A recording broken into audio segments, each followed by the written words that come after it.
টুকরা নিয়ে হাঁটা শুরু করেছি। ওই কবরের কাছ থেকে কত কথাগুলো যেন আসতেছে। ও আল্লাহর নবী, যুবতী বলে ডাক দিয়ে, যুবক, তোমার কি দয়া হইল না, মায়া হইল না রে যুবক? এতগুলো মুদ্রা লাশের পর থেকে কাছ থেকে আমারে কেন আমার গা থেকে কাপড়গুলো তুমি খুলে ফেললা? আমারে কেন তুমি উলঙ্গ কইরা ফালাইলা রে যুবক? এ যুবক, তোমার কি দয়া হইল না? ওগো আল্লাহর নবী, আমি যখন আর একটু সামনে অগ্রসর হলাম, যুবতী ডাক দিয়া বলে, যুবক রে, এর যুবক, আমি যতদিন দুনিয়ার বুকে হায়াত নামে দৌলতটা পেয়েছিলাম, আমার জীবন দশায় আমার চেহারাটা কেউ দেখে নাই। আরে যুবক, কোন চেহারা তো দূরের কথা রে যুবক, আমার আগ পর্যন্ত আমার কণ্ঠটাও কেউ শুনে নাই রে যুবক। এ যুবক, তোমার কি মায়া হয় না? কবরের চিন্তা নাই? তোমার কি কবরের ভয় হয় না? তোমার কি মায়া হয় না রে যুবক? তোমার কি কবরে আযাবের কথা মনে হয় না রে যুবক? এ যুবক, তুমি কি ভুলে গেছো ইত্তাকুল্লাহ? সাথে সাথে গো আল্লাহর নবী, আমি ভাবলাম, আরে আমার মনে হয় আর মাফ হবে না। ওগো আল্লাহর নবী, আমি তখন আপনার কাছে আসলাম, আপনি আমারে তওবা করায়া দেন, আমারে তওবা করান। আল্লাহর নবী বললেন করে, যুবক সুহকান, এখান থেকে দূর হয়ে যাও, তোমার এই পাপিষ্ঠ চেহারা আমি দেখতে চাই না। যুবকটা কান্দে আর বলে, ওগো আল্লাহর নবী, আমি শুনেছি আদম আলাইহিস সালাম থেকে যত নবী, যত পয়গম্বর এসেছে, একের পর এক গো আল্লাহর নবী, আপনি তো আখিরি জামানার নবী। আপনি যদি আমার উপরে মায়া না করেন, দয়া না করেন, যদি তওবা না করেন, মনে হয় আমারে তওবা ছাড়া আমারে মৃত্যু গ্রহণ করতে হবে। ওগো আল্লাহর নবী, আপনি যদি আমারে ফিরাইয়া দেন, মনে হয় আমার আর তওবা নসিব হবে না। আল্লাহ রাসূল বললেন, যুবক রে, সুহকান, গান থেকে দূর হও, তোমার এই পাপিষ্ঠ গুনাহগার চেহারা আমি দেখতে চাই না, তুমি চলে যাও। যুবক দৌড় দিলেন মদিনার এক পাহাড়ের চূড়ায়, গর্তের উপরে, গর্তের ভিতরে যায়া কেবলা দিক হয়ে সেজদায় পড়ে ডাকে, আল্লাহ, আমি এক জঘন্য গুনাহগার রে আল্লাহ, আপনি আমারে মাফ কইরা দেন, ক্ষমা কইরা দেন আল্লাহ। আপনি যদি আমারে না ক্ষমা করেন আল্লাহ, আপনার এই সেজদা আমি আর, আপনার সেজদা থেকে আমি আর উঠব না। এ মুসলমান, মুসলমানদের যখন দুনিয়ার মানুষ যখন গুনাহ কইরা ফালাবা, এরে মুসলমান, গভীর রজনী রাত্রে এত বড় রাত চইলা যায়, গুনাহ করেছ কিরকম গুনাহ? এই পৃথিবীর সমুদ্রের পানির থেকে বড় গুনাহ কইরা ফালাইছ। এই গুনার কথা মনে পড়ছে, আল্লাহ পাক বলে, চার অবস্থায় তওবা করবা, তাওবাতান নাসুহার হালতে যাবা। এই অবস্থায় বান্দা যদি গভীর রজনী রাত্রে উইঠা যদি তওবা করে, আর সিজদাটা মাটির জমিনের উপরে শোয়াইয়া কপালটা ঠেকায়া ডাক দেয়, মাওলা, আমি আল্লাহ ডাক শোনার সাথে সাথে বান্দার ওই জিন্দেগির গুনারে মাফ কইরা দিবা। মাফ করনেওয়ালা কি? আল্লাহ, একমাত্র আল্লাহ। আল্লাহ তাআলা আমাদের কি তাওবাতান নাসুহা, এই নাসুহার মতো তওবা করার জন্য আমাদেরকে তৌফিক এনায়েত ফরমাক। সকলে বলে আমিন। আমি 30টা মিনিট চেয়েছিলাম, টাইম শেষ। আল্লাহ তাআলার কাছে দোয়া করি, কোনোদিন যদি আসি আপনাদের সম্মুখে বয়ান করব ইনশাআল্লাহ। দোয়া হোক, অনেক কষ্ট হয়ে যাবে। আমাদের মাহফিল চলবে, আমাদের মাহফিল কতক্ষণ চলবে? এই যা কইছে ডাহা মিথ্যা কথা। 1 ঘন্টা চালাতে চালাতে মানুষ উঠে যাবো, কয় কি হুজুর এ জানকে, কয় হুজুর আমরা তো সারা কইছি, রাত কই নাই, ঠিক কিনা? এতে বোঝা গেল মাহফিল চলবে না। আমাদের মাহফিল কতক্ষণ চলবে, কতক্ষণ চলবে? ইনশাল্লাহ আপনারা পারিবে, আমি পারিব না, আমি পারবো না ইনশাল্লাহ। আমার প্রতিদিন প্রোগ্রাম। কালকে আমি রাত্রে 3:30টায় ঢুকছি, আজকে রাত্রে ঢুকবো, কালকে আর এক জায়গায়।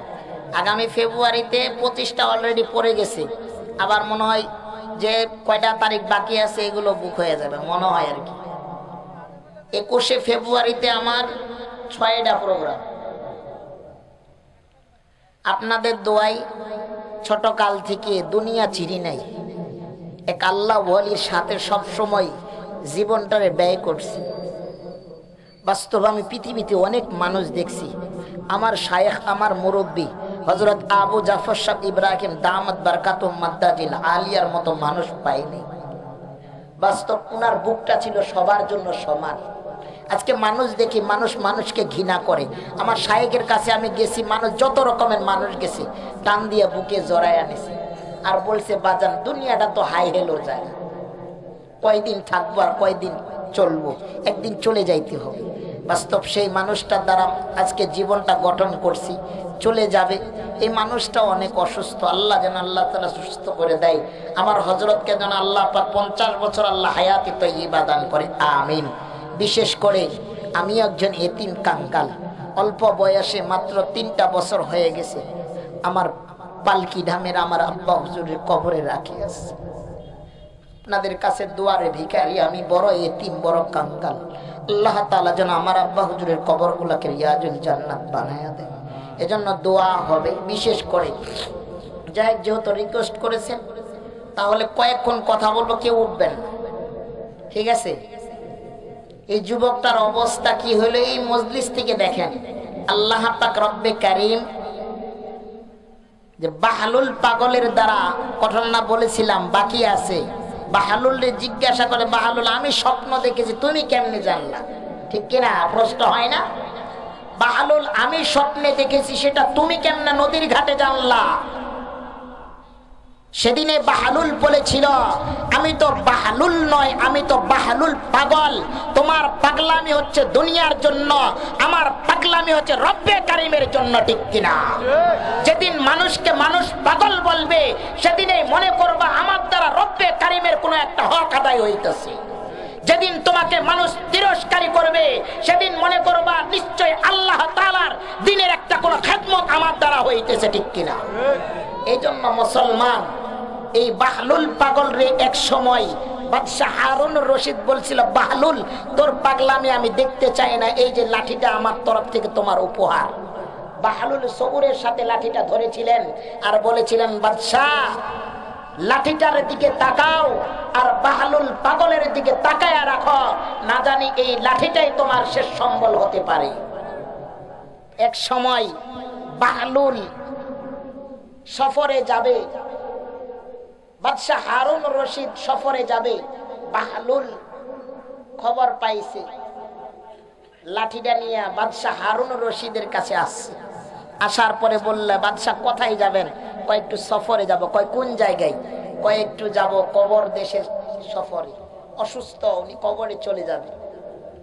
তো বলতেছে ওখানে কয়েকজন খাদিম পাঠাইছেন, পাঠানো হয়েছে কি? কয় কি কও বাহলুল, কি পাগলামি কথা কয়? কেন? কয় কবর দেশে যাব আমি সফরে, এই কবর থেকে আর আসা যাবে না। কয় কেমন কথা? আপনি এই কবরে চলে যাবেন জিন্দেগির জন্য, এটা একটু রিচার্জ করবেন না? এটা কি বোমা টোমা ফিট করে রাখছে নাকি? তো বলতেছে এখানে কি পরীক্ষা করার জায়গা? তো বলতেছে বাহলুল পাগলে বলতেছে, বাদশাহ হারুন রশিদ আগে 1 গ্লাস পানি খাইছেন, এখানে পরীক্ষা করে খাইছেন। যেই জায়গায় শুইবেন ওই জায়গায় মেশিন লাগাইছেন, যেই জায়গায় সফরে যাবেন ওই জায়গাটা চেক করেছেন, সৈন্য পাঠাইছেন, প্রশাসন পাঠাইছেন। আর আজকে এমন একটা দেশে যাবেন, সেই জায়গায় চেকিং করার মতো কাউকে পাঠান নাই। আপনি তো আমার থেকে দেখি বড় পাগল। তো এই লাঠিটা বাহলুরের জন্য নয়, এই লাঠিটা হইল আপনার জন্যই যথেষ্ট। আরে মুসলমান, যেই কবরের জন্য তোমার সামানা তুমি খুঁজে পাও না, তোমার মতো তো আর বড় পাগল আর নির্বোধ দুনিয়াতে কেউ হতে পারে না, ঠিক কিনা? তোমার কবরের সামানাত হলো নামাজ আর কোরআন। এটাই যদি তোমার জীবনে না থাকে তাহলে তুমি তো মুসলমান দুনিয়াতে কিছুই লাভবান করতে পারলা না, ঠিক কিনা? এখান থেকে আমাদের শিক্ষা গ্রহণ করা উচিত। দুনিয়ার রাজত্ব থাকবে না, কবরের রাজত্ব থাকবে, শুরু হবে শেষ হবে না। এই রাজত্বের সামানা হিসাবে থাকবে নামাজ আর রোজা, নামাজ আর কোরআন, ঠিক কিনা? সেদিন বাহালুল পাগলের কাছে ছিল নামাজ আর রোজা, আর বাদশাহ হারুনের কাছে ছিল রাজত্ব আর টাকা পয়সা, ঠিক কিনা?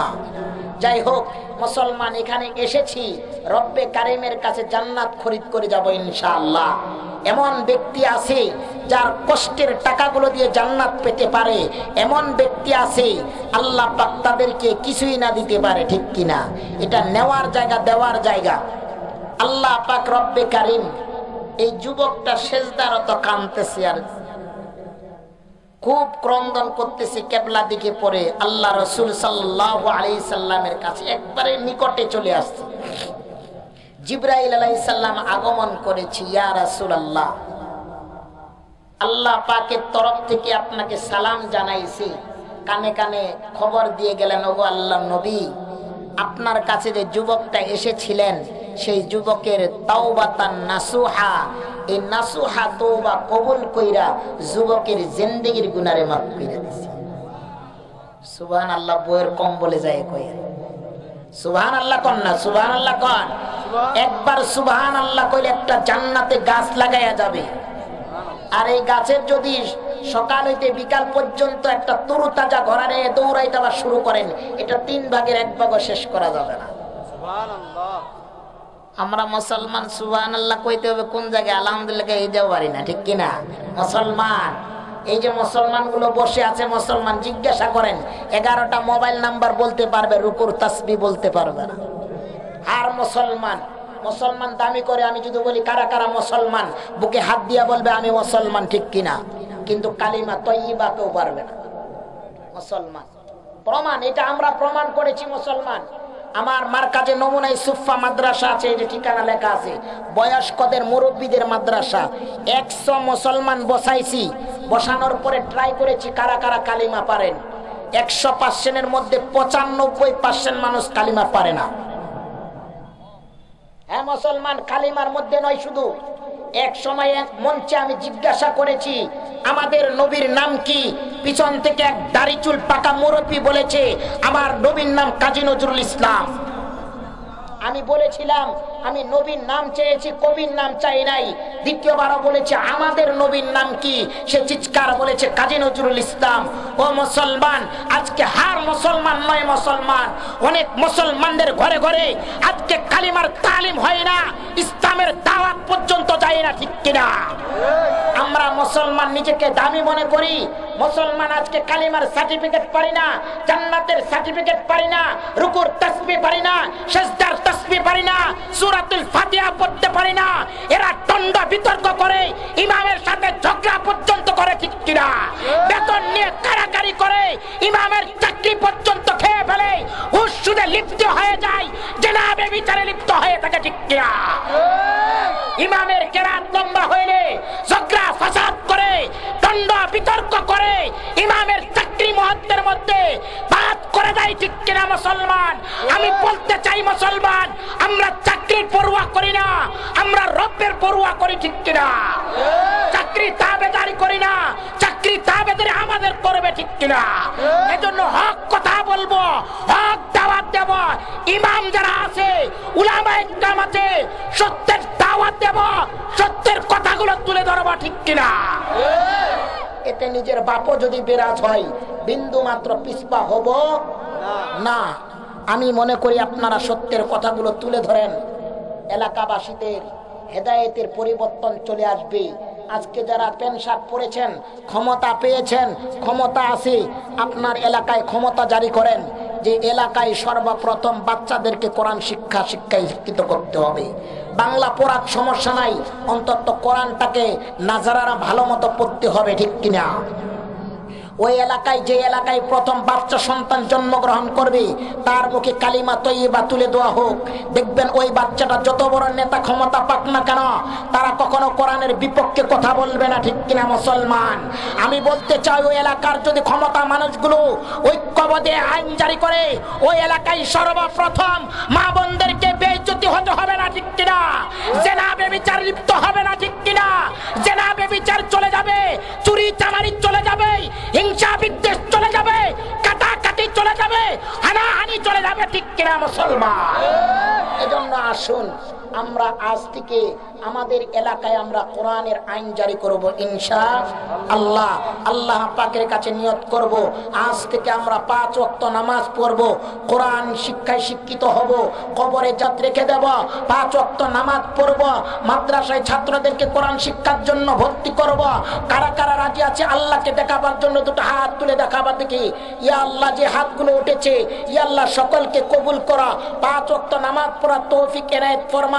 ইয়া আল্লাহ নবীর সুন্নাত রাখা তৌফিক এনায়েত ফরমান। ইয়া আল্লাহ সকলকে কোরআনের পাখি হবার জন্য তৌফিক এনায়েত ফরমান। সকলে বলি আমিন।